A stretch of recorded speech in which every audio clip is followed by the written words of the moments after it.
sending a signal that he understands what... Hi everybody, welcome to my office.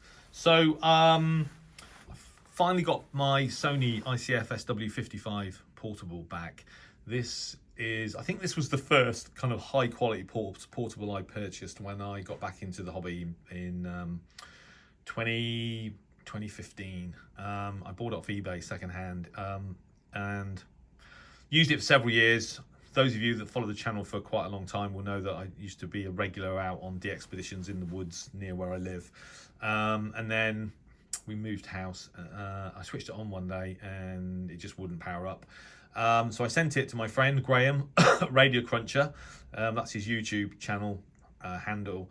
And he recapped it. He did a lot of other stuff to it as well that I can't even remember, and sent it back to me. It still got an issue on sideband in that it doesn't read the sideband frequency correctly, but I sort of don't care really. I've got radios that surpass this rig in terms of performance, but on AM it's fine, etc. And this is a radio that I have a sort of sentimental attachment to. It was a radio that I wanted when I was younger, but didn't get around to buying. I think it was introduced in 1993 until about 1998. Second only really in performance in terms of Sony's portables to the ICF-SW55, of which I do have a copy. I do have an example. It doesn't have synchronous detection, but it has sideband and narrow audio filter option, which means that it is actually still very selective. And the design of it is, I love the design of it, the industrial design.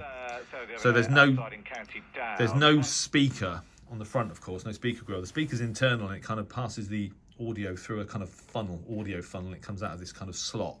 I think from a sort of design point of view, it's one of my favorite shortwave portables of all time.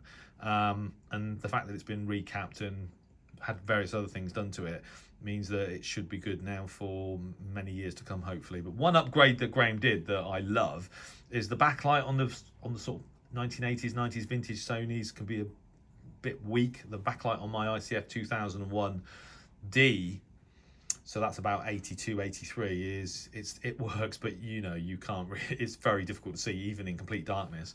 So Graham did the LED upgrade, so now look at that. I mean, that's incredible, isn't it? It's worth it just for that, just to have that upgrade to the backlight and the and being recapped. So I'm really happy I've got it back.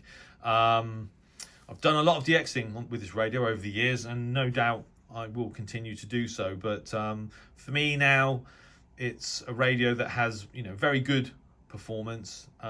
It's no longer the best. There's modern kit I've got in my shack that will outperform this radio, but I think it's almost an icon of 1990s shortwave radio technology, really. This and the SW57 and the 2001D before them. So it's just a radio that I love the aesthetics of, and I'll be using it. It's a keeper for sure, never to got rid of. So my advice to you guys, if you've got a radio that doesn't work, and like me, you either don't have the time or you don't have the skills to fix it, and you want to keep it, contact Radio Cruncher. He's the best in the business as far as I'm concerned. He did a great job on this radio, and I'm just pleased that I'll be able to enjoy it for years to come. So there you go. I hope you enjoyed that. Thanks for watching, and 73.